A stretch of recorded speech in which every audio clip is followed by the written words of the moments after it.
Minha convidada de hoje é comunicadora e viajou por vários países em mais de 100 destinos diferentes para encontrar soluções para problemas das cidades brasileiras.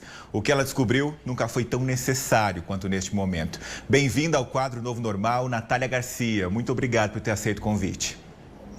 Muito obrigada pelo convite, é um prazer estar aqui. Obrigada.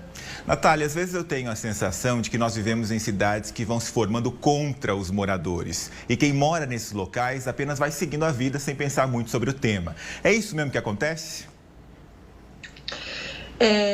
Eu não sei se a cidade está contra os moradores, mas eu acho que muitas vezes a gente ocupa as cidades de um jeito que a gente abafa o que elas têm de melhor. Então, por exemplo, São Paulo é uma cidade que tem 1.400 quilômetros de rios e riachos. É muita coisa, é muita água. E essa água toda está soterrada por asfalto, por concreto, está canalizada. Então, é como se a gente estivesse brigando com uma vocação que a cidade tem. E quando a gente faz isso, quando a gente abafa a vocação que tem um solo, um clima ou até uma cultura, a gente vai produzindo uma vida que é como se estivesse brigando com as próprias vocações também. Então, o que eu sinto é que tem um encaixe assim, para acontecer entre quem está vivendo na cidade e aquilo que a cidade tem de bom para oferecer. Faz sentido para você o que eu estou dizendo? Faz total sentido. Eu quero falar do seu projeto que eu citei no início aqui, que é o Cidade para Pessoas, né? Que você percorreu aí vários países. O que você descobriu nessa sua jornada buscando soluções para as cidades brasileiras? Pois é, acho que a primeira coisa importante é compreender que boa parte das cidades do mundo não tem um design orientado pela vida. E talvez a maior prova disso é que as maiores causas de morte no mundo tenham justamente a ver com o nosso estilo de vida urbano. Doenças respiratórias, doenças cardíacas, acidentes de trânsito, problemas cardiovasculares. Todas essas questões têm a ver com viver em cidades que não têm ar puro, que não têm água pura, que tem um trânsito caótico, que tem um jeito que não está orientado pela vida de viver. E eu acho que a coisa mais importante que eu fui aprendendo, né, em todas as cidades que eu visitei, todos os projetos que eu conheci, é que cada cidade tem suas vocações, cada cidade tem o seu jeito único de produzir cultura, de produzir arquitetura, e quanto mais ela está afinada com isso, melhor é a qualidade de vida lá. Então eu sinto que a gente deu uma descolada disso, sabe? A gente deu uma descolada do solo mesmo. É como se a gente estivesse vivendo uma vida virtual, uma vida quase um auto-engano, assim, né? A gente acredita que é muito importante sair de casa, pegar o trânsito e trabalhar, mas a gente está se esquecendo de uma coisa mais básica que é a vida humana mesmo e todas as possibilidades que ela tem. É como se a gente tivesse se viciado num modelo muito limitado de vida. Então, é profundo esse estudo da cidade. Na verdade, ele tem a ver com o estudo da consciência humana, no fundo. Sim, isso é muito importante. Você acredita que esse momento que a gente está vivendo é uma boa oportunidade para usar essas soluções? Ou não? É melhor esperar tudo isso passar para a gente começar a pensar nisso? Eu acho que a gente essa coisa de esperar passar não existe mais, né? Eu tenho ouvido muitos especialistas dizendo que a característica do momento que a gente está começando a viver é a incerteza, é a crise. Não é uma crise que vai passar, é uma crise que passou a ser um estado, assim, né? Passou a ser uma característica mesmo da vida, né? Muitos dos sistemas que a gente construiu para organizar a vida humana estão ruindo.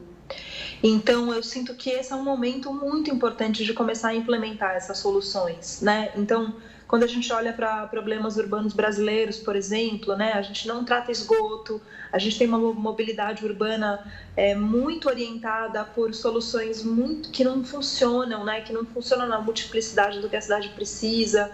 A gente tem concentrações assim no centro, né, de oportunidades e periferias assim muito mal assistidas. Então eu sinto que é um momento sim de começar a implementar soluções e é um momento de fazer isso em muitas direções diferentes, né? Não dá para esperar um único plano, assim, esse jeito de trabalhar que a gente tem usado há muito tempo no urbanismo, que é fazer um grande plano e daí implementar ele, não funciona mais. A gente precisa de um ecossistema de soluções trabalhando juntas.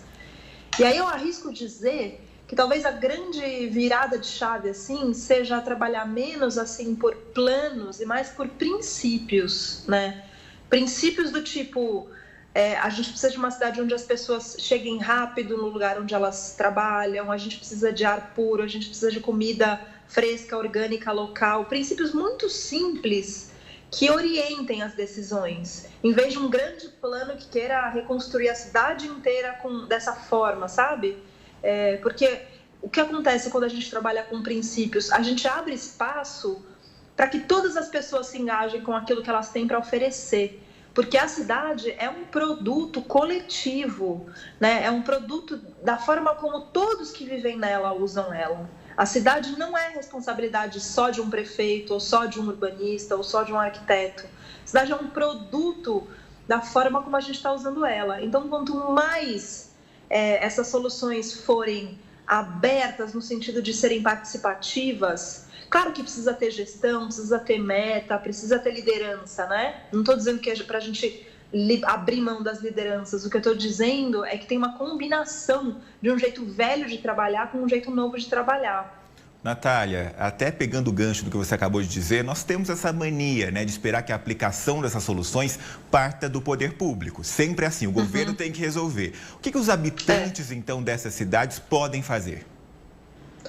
Eu sinto que tem várias coisas, né? A primeira delas, porque quando a gente fala os habitantes dessa cidade, a gente está reduzindo, né, a multiplicidade do que eles são e das diferenças sociais, né? Então, existem condições diferentes de grupos diferentes do que podem fazer, né? Não dá para eu exigir de uma pessoa que nasceu numa situação de favela ou que mora numa situação de rua, né, que ela... Às vezes essa pessoa está cuidando da sobrevivência dela, não dá para ela dar um passo para além disso e dar conta, né, de cuidar da cidade. Então eu acho que tem que levar isso um pouco em conta, mas o que eu sinto é que, assim, primeira coisa, onde que você está pondo seu dinheiro, né? Que comida você compra, da onde ela vem? Você sabe o que acontece com a água da sua casa? Por que tem água potável chegando na privada da sua casa, por exemplo? Será que isso é possível de ser modificado? Como é que você usa a sua cidade? Como é que você usa a sua rua? Como é que você escolhe o jeito que você vai se locomover? Será que precisa ser sempre o mesmo jeito?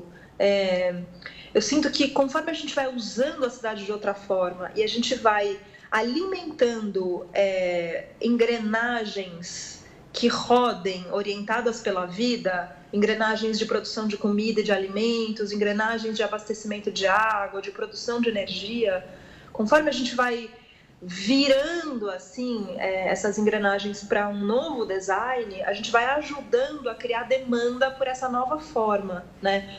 Porque é um fato assim que o nosso jeito de produzir as coisas mais básicas para abastecer uma cidade, como eu já falei, né, água, energia, alimento, a gente está alimentando engrenagens que estão muito pouco orientadas pela vida, né? Então eu sinto que tem essa parte dos cidadãos de assim, onde você compra, o que você compra, que cadeias você alimenta, como você compra comida, e claro, cada um dá o que pode, né? Cada um faz o que pode. Sim, e uma outra parte, só para complementar rapidamente, pode concluir. É o nosso jeito de ocupar a cidade. Porque acho que um dado interessante que eu aprendi fazendo essa pesquisa é que a diferença entre uma cidade considerada uma cidade mais humana, mais interessante, e uma cidade considerada menos, uma das diferenças que sempre existe entre essas duas condições é a quantidade de atividades que não são obrigatórias acontecendo. Então, por exemplo, existem atividades numa cidade que são obrigatórias, né? Levar os filhos para a escola, ir trabalhar, abastecer comida, retirar o lixo, são coisas que precisam acontecer. Existem atividades que não são obrigatórias, mas que são de fruição, de lazer, correr, pedalar, ir ao parque, né? As cidades que têm melhor qualidade têm um número muito maior de atividades dessas que não são obrigatórias, né? Claro que isso também é consequência da cidade ser melhor, mas quando a gente começa a puxar a cidade para esse sentido, quando a gente começa a querer tomar sol, a querer pedalar domingo no minhocão que está fechado, quando a gente começa a fazer essas coisas, a gente começa a ir criando uma demanda, um interesse, uma cultura de usar a cidade de outro jeito. E usar a cidade de outro jeito é produzir uma cidade nova.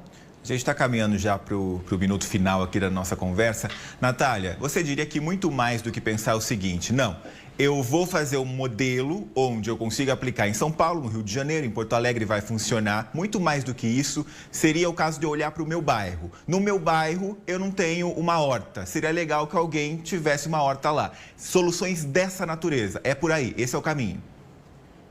Eu acho que a gente precisa de soluções.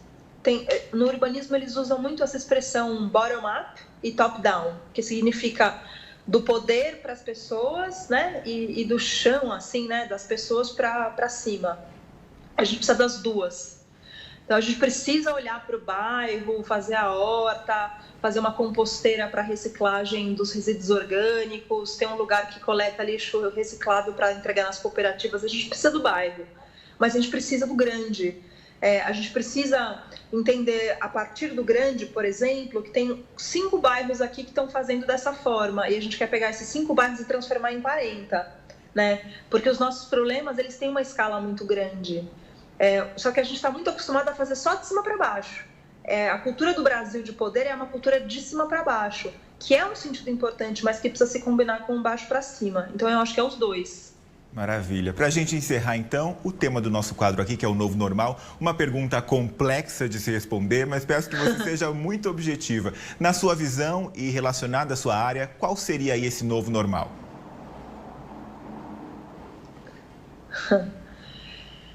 Acho que a primeira coisa é a gente admitir que o jeito que a gente está vivendo em cidades não funciona mais.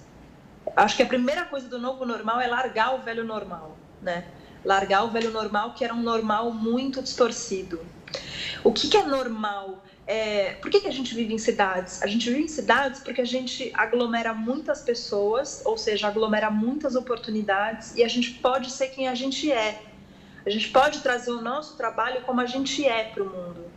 Então, para mim, o novo normal, pelo menos o novo normal desejável numa cidade, é uma cidade onde as pessoas estejam encaixadas em quem elas são e no melhor do que elas têm para oferecer ao mundo.